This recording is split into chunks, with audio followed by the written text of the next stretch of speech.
Welcome, ladies and gentlemen. The Empire marshals its forces, and Karl Franz will lead them forward into battle in this Warhammer World Championship matchup between Tlaxtlan Soothsayer and bruce1990.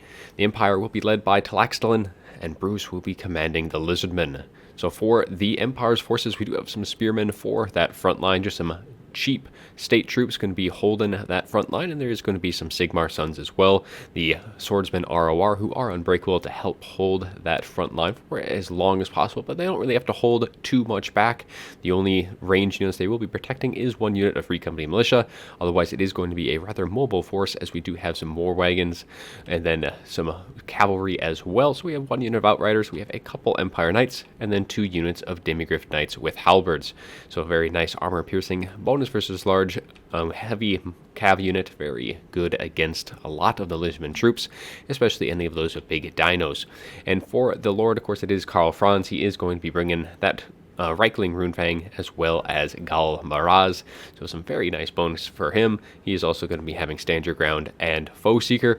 For the spellcasting, it is going to be a Jade Wizard to help support Karl Franz and all of those demis, and he is going to be bringing Earthblood and Regrowth. Plenty of healing to be going the way of the Empire forces. And now for the Lizardmen, going to be helmed by Bruce. We do have some Cold One Riders on the flank, going to be centered around one Feral Bastiladon on that side, and then we also do have a Skink cohort of Javelins, some Chameleon Skinks, and there's going to be some more Chameleon Skinks spread across the front line. And then on the other side is going to be a very similar force with another pair of Cold One Riders, another Feral Bastiladon, and that front line is just going to be Saurus Warriors with shields, and they will trade very, very well into the state troops of the Empire. But really, it is going to come down to the mobile engagement. So we're going to see if all these Cold One Riders are going to be up to the task of dealing with those Demigryph Knights with halberds. And then there's also going to be a Skink Priest, a Beast, coming in with Transformation of Kadan and Flock of Doom. And then we also have Gorok, who is just going to be bringing his base kit, so nothing too special here. He is going to be stripped of all of his items and just coming in nice and cheap, only coming in with cold-blooded, as is that Skink Priest. So pretty much going to be down to that mobile game. Karl Franz definitely is going to have that advantage in terms of the dueling capacity. He's going to be able to beat Gorok fairly easily, and then you're only going to have to worry about getting surrounded by cav. I mean, the Feral Bastiladons are going to be a little bit tough nut to crack. However, those Demigryph Knights with halberds should be up for the task. So let's get things rolling as the Empire charges forward with its mobile core. Going to be looking to center themselves on their right flank, so they're going to be forcing back the left flank of the Lizardmen here, pretty much ignoring, just kind of be skirmishing back the rest of the Lizardmen, because the Lizardmen are a much wider force here. You can just kind of see that, so they just have to pick their fights where they want to. They don't want to be just kind of openly engaging that front line, especially with all these Saurus Warriors. They'll just quickly break down all these spearmen, and if they want any kind of assistance whatsoever, then that's going to be a definite need to conserve as many of their forces as possible. Chameleon Skinks and these Skink Hordes of Javelins, though, are quickly doing some good damage to these Spearmen with Shields. We are going to be getting that first summon of the Transformation of Kadan. Going to be here to kind of pretty much just pressure Karl Franz away. He can take that fight, however, he just doesn't want to be taking unnecessary damage to a summon, so he's pretty much going to be just moving away here. But it looks like that Transformation of Kadan is just going to be diving down into that front line, shutting down the Free Company Militia, and then kind of just bogging down all the Empire Knights as well. Outriders firing point-blank range into those Feral Bastiladons, and the Demigryph Knights are getting a nice charge into the rear, right into those Cold One Riders. Cold One Riders do kind of charge into the first unit, but the second Demigryph Knight's going to be getting a nice free charge, especially with Karl Franz quickly decimating this unit of Cold One Riders. Going to be terrifying them out, and very well could be just outright shattering them with just how much damage they are taking. And then the rest of the attention is going to be just on the Emperor Knights, holding them back, so that one unit does end up getting shattered, and these other Cold One Riders are taking a ton of damage in that meantime. Saurus Warriors with shields are kind of holding back the line, but this flank is being quickly decimated. 2 Cold One Riders off the field already, and in comes the reserves. Cold One Riders coming on in, going to be charging into the Emperor Knights, but Demigryph Knights getting a charge of their own, especially with Karl Franz here to support. So things looking pretty decently for the Empire. They've been able to quickly break down a lot of the mobility of the Lizardmen here. However, they have lost some of their own Empire Knights, but there's going to be plenty of healing going the way. These Demigryph Knights with halberds definitely need one of those healings if they are going to be staying in this fight for long. It is going to be getting an Earthblood, and a Regrowth might not be a bad idea either.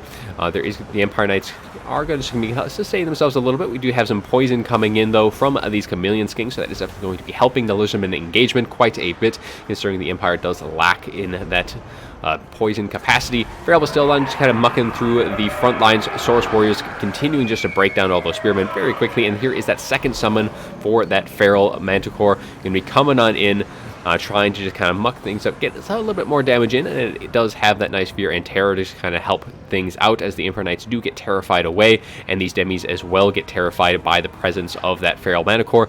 And the Karl Franz here is just trying to keep his units engaged at this point, as he is just kind of flying overhead, trying to give them that leadership buff to keep them in that fight for as long as possible, because they are getting pushed back here.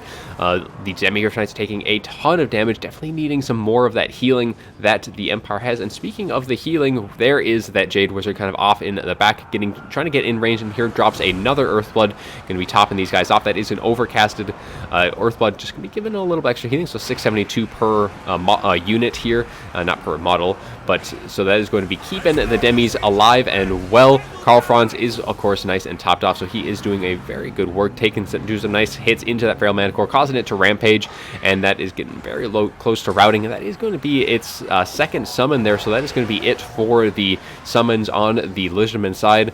Only these Flock of Dooms, which is exactly what gets casted here, hitting a lot of units. Spearmen, all three of the cavalry, as well as Karl Franz, all taking quite a bit of damage from that, as Gorok is trying to get some damage into Karl Franz, but really these Chameleon Skinks are going to be what is the biggest threat to him. And so at this point, the Empire has done quite well in the mobility department. They have pretty much guaranteed the supremacy in that nature. However, they have taken quite a few losses in the meantime. These Immigrant Knights have taken a lot of HP damage. They are still sitting at 14 models on that one, 20 on the other is what I was seeing, but they are able to get rid of one of the Feral Bastildons. There is, I guess, some mobility left with these Colan Riders, but they are so very depleted, even the Empire Knights should be able to make quick work of those.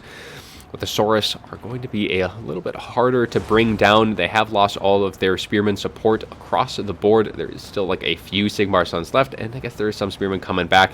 There is the Free Company Militia, but if they get even a single volley into them from any of the range units, I think that's going to be enough to cause these guys to rout.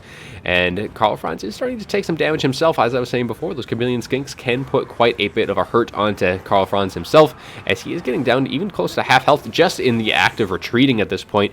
So that balance of power, though, is still a dead even. It is still undecided on which way this will go. The Chameleon Skinks are really going to be the biggest factor here. Balance power does shift slightly into Empire's favor, as they do get a nice little engagement off on the side, charging into the Saurus Warriors with shields, and the Coldland Riders trying to respond, but there is only 10 models of those, as the Empire just kind of slowly doing what they can. They have the advantage in terms of range as well as just mobility. So Beacon Militia do get routed off, though, and there should be still some of the War Wagons left, but they are off into the side, 2 models of them, and they're going to be coming in trying to get a little bit of extra armor piercing into this engagement. As Karl Franz, I think, just waiting for a heal at this point. The Jade Wizard should have plenty of Winds of Magic for a regrowth here, and Karl Franz definitely going to be needing that at this point. Getting him topped off is going to be very important here, pretty much counteracting all of that damage that the Lizardmen are able to do onto him. And we do get a little Flock of Doom onto the Demigryph Knights, pretty much just using whatever Winds of Magic they can. Guys, that's really, there isn't a whole lot of other good targets, otherwise just hitting all of the cav that they can. These Empire Knights are kind of embroiled in a nice little engagement here with these Saurus Warriors. Actually should be able to trade pretty decently into these Empire Knights, but they are going to be pulling the attention away from these 2 demis, as they do get a nice little charge into the last of the Coldland Riders, and are kind of really collapsing upon the location of these Chameleon Skinks. Empire Knights do get a charge into them, and getting rid of these Chameleon Skinks, especially the one that has a ton of ammunition, is really going to be very, very helpful for the Empire here in this late game. Karl Franz engaging now with Gorok, who is getting low in leadership, but is still sitting very nice in terms of HP. And we are probably expecting a heal onto Karl Franz at some point, I would imagine, though we haven't seen one just yet. Pretty much has all been just Earthbloods from this point up till this point. Empire Knights are able to push off some of the Skink cohort, as well as the Chameleon Skinks, and really losing the Chameleon Skinks at this point is pretty much going to be sealing it for the Lizardmen, in my opinion. You still have that Feral Bastildon, but the Demigryph Knights should be able to do quite a amount of good work against him, and now Karl is really giving it to Gorok. Gorok is going to be routing, and with the leadership gone for the Lizardmen, they still have that Skink Priest, but the Skink Priest is sure not going to be able to contend with Karl Franz just by his lonesome. as the Demis do get a nice little charge into the Saurus Warriors, and that I think is just about going to wrap things up for Game 1. Lizardmen don't really have a whole lot left, and that is going to be our match. So let's take a look at the after battle report and update to the scorecard, as Tlaxtlan Soothsayer does take that first game. So that is going to put him in the lead 1-0. Let's see how things did for the most part. Variable Stellan's pretty much there just as a roadblock for the most part. High armor, decent armor piercing, but again, there's not really much in the terms of control with being able to rampage as often as it did. The rest of the Cold One Riders not doing all too well. The one flank got pretty decimated. They were able to actually dish out a decent amount of damage despite getting so overwhelmed early on. However, the Chameleon Skinks, on the other hand, 900 on these guys, 1100 on them, really carrying their weight for the Lizardmen, and unfortunately they still had quite a bit of ammunition when they did get routed off, or at least one of them did, and that was really what did a ton of damage to Karl Franz. I mean, his health was pretty much all taken away from those Chameleon Skinks. These Skink cohort with javelins didn't do all too much work, and then the Saurus really traded very, very well into all of the state troops of the Empire, as I pretty much expected them to be doing. Gorok, I mean, if you're looking to just kind of save some funds, I guess you can go with Gorok, but really there are some better lords for the Lizardmen. I mean, you can even go with a Saurus Old Blood on a Carnosaur is always very helpful against the Empire. You just need something that can duel or hold its own against Karl Franz, otherwise Karl Franz pretty much has his free reign of the battlefield. And speaking of the Empire, let's kind of quickly go over them. Outriders doing very well, 1100, and then the Demis as well, racking up 3k between the two of them. The two Empire Knights doing decent work, Free Company Militia, and then pretty much all of the state troops not really doing all too hot. Actually, these spears did some decent work, must have been engaged with some Cold One Riders at some point in that fight. Some nice healing from that Jade Wars as well. No regrowths though, didn't see any on Karl Franz, though he was able to survive to the end anyways. I think if there should have been enough Winds of Magic towards the end for a nice little regrowth, and that pretty much would have sealed it then and there. Would have topped him off, probably pushed that balance of power a little bit earlier. But either way, Empire does come out on top for Game 1, so let's roll right on into Game 2. Smell of doom is in the air as the Warpstone crazed Skaven take to the field against the Greenskins in Game 2. We have Tlaxtlan Soothsayer commanding the Skaven, and Bruce will be on the Greenskins. So for the Skaven army, it is going to be some Skaven slaves in the front. We're going to be seeing some more Skaven slaves spread across that back line as well. We do have some Clan Rat Spears as well, kind of just thrown into the mix for a few extra bodies. And then there is going to be a pair of Poison Wind Globadiers to just help kind of thin out the Greenskin infantry. We do have some gutter runners of poison for some little poison up in the front, and there's going to be quite a bit of mobility as well, as we do have 4 rat ogres going to be patrolling that back line, just kind of keeping everything up and operational for as long as possible. And then we also do have a Hell Pit Abomination from the depths of Hell Pit coming to the field. And then for the lords and heroes, we do have a Warlock Engineer. Warlock Engineer is going to be bringing his Warpstone armor, so it is pretty much a little mini Mortis engine, just going to be draining that Greenskin forces, which is putting him in melee. Otherwise, that is all he's going to be bringing, no spells on him. And we also have an Assassin going to be coming in with Rival High Talisman, Assassin Trophy. He does have Slippery as well, give it a little extra speed and melee defense. And for the Lord, of course, it is going to be a Greyseer Plague, and he's going to be bringing a Vermintide for some Clan Rat summons, as well as the dreaded 13th, getting that Storm Vermin, and of course that kind of walking nuke that he is. He has the Unholy Clamor, Bound Scorch as well, and that is going to be it for there. There is also going to be a little sneaky Vanguard in the backline. We do have some Wolf Rats with poison, but they are kind of on the opposite side of the battlefield, probably where they want to be, but they might be able to get a sneaky little ambush in. But for the Greenskins, they are going to be going even heavier in that mobility force, as we do have 4 Goblin Wolf Riders going to be patrolling the field. There's going to be a couple of Force Goblin Spider Riders as well, with their poison ranged and even in melee.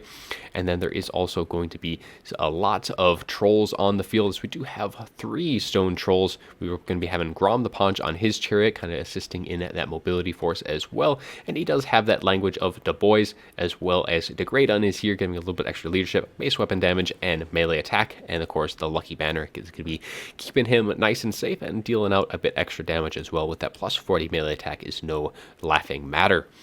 We do have some Night Goblins. This is going to be the 8P Clooney's ROR, so they are unbreakable. They do have their Fanatics. It's going to be very nice in that regards. for the rest of the forces, it is pretty much just going to be some very cheap goblins for just kind of keeping those trolls in their own infantry, though they will not be lasting too long, so they're going to have to push through pretty quickly if they are going to be assisting these stone trolls for very long. We do have a giant rover troll hag as well, going to be bringing, it looks like that is aspect of the Dread Knight. Double check on that, and that is exactly that, so giving a little extra leadership and terror as well. Very helpful against Skaven, get caused some terror routes throughout their lines. Mither as well to help slow things down, just pretty much help their skirmish cav in that regards. And then we have an orc shaman bring in, let's see, we have...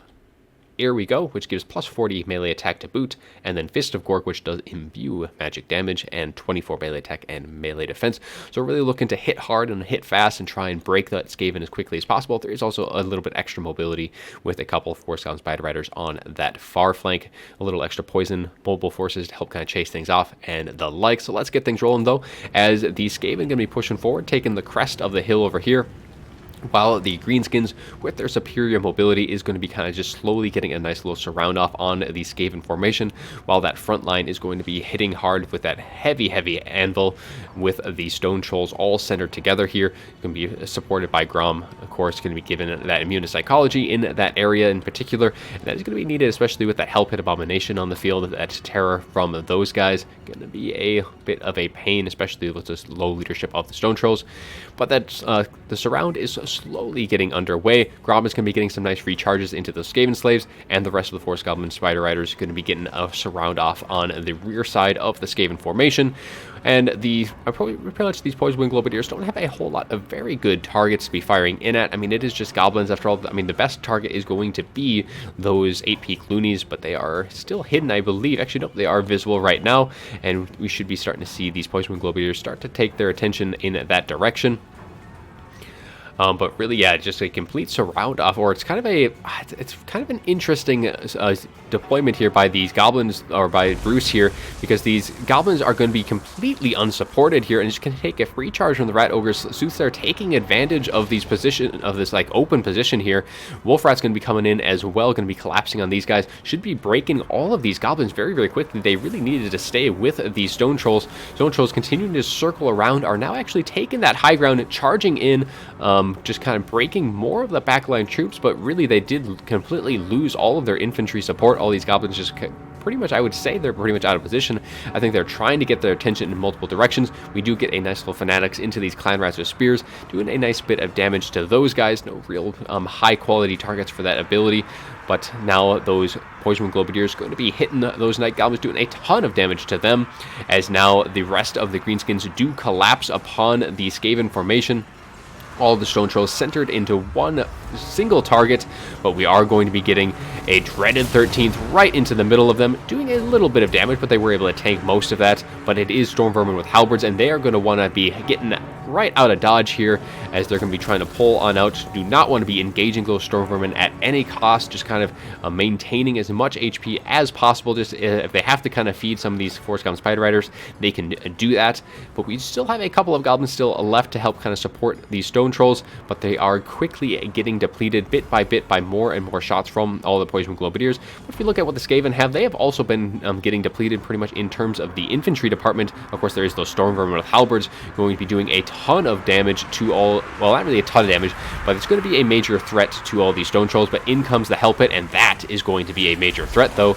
With that fear and terror, we are going to be getting, I believe that is the Rival Hide Talisman being popped down, or take a look at this. That actually that is the, here we go, we do have that Rival High Talisman going down, but here we go, the Great Nun is here. All of the buffs and debuffs are popped from both sides, so the Stone Troll's doing a bunch of damage where they can, but that Hell Pit is going to be a major problem here. But there is immune to psychology as long as Grom the Paunch is still engaged, and of course that extra leadership as well certainly helps keep them up in that fight.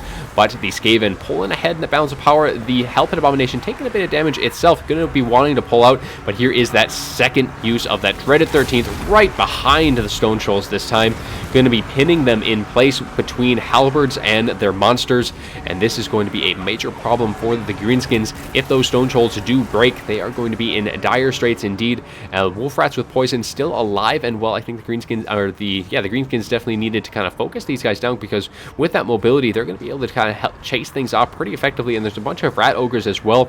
Stone Trolls are starting to rout across the board. I think there might be one unit still left in the fight. Actually, no, all three have routed, and that is going to be leaving Grom, the River Troll Hag, and that Orc Shaman alone in deep water here as their Hell Pit. All of these Rat Ogres going to be collapsing upon them. Even that Gracier, with all of their mass, should be able to hold these guys in place very effectively. Some of them do end up getting kind of pushed back, but seeing all of those units getting pushed back, Bruce does concede, and Tlaxtlan Soothsayer does take game 2 and the series 2-0. So let's take a little look at the F-Battle report.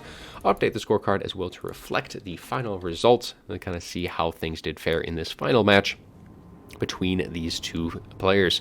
So on Bruce's side of the Greenskins, the Stone Trolls really didn't do all too well.